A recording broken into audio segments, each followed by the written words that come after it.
రాము, రాత్రి 11 అయినట్లుంది, ఇంకా పడుకోలేదు. పడుకో.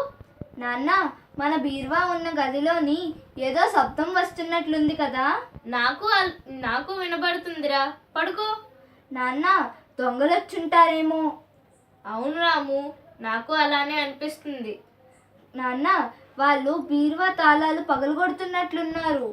అవును రాము, నాకంతా తెలుసు. నాన్న, బీరువా తాళాలు తెరుచుకున్నట్లున్నాయి. అవును, నిజమే. నాన్న, బీరువా తాళాలు తెరుచుకుంటే వాళ్ళు బంగారం సామానంతా మూట కట్టుకొని వెళ్ళిపోతారేమో కాదురా, వాళ్ళు సామానంతా మూట కట్టుకొని గోడ దూకి ఎప్పుడో వీధి చివరి వరకు వెళ్ళిపోయి ఉంటారు.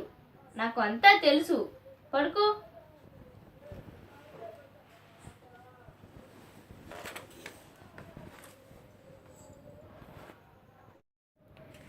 భగవాన్ బాబావారు అంటారు కదా, ఎన్నో గ్రంథాలు చదివి అన్నీ తెలిసి ఉండి కూడా ప్రతిదీ నాకు తెలుసు అని అంటూ దేన్ని కూడా ఆచరించకపోతే ఫలితం ఏమీ ఉండదు అని స్వామి అన్నారు.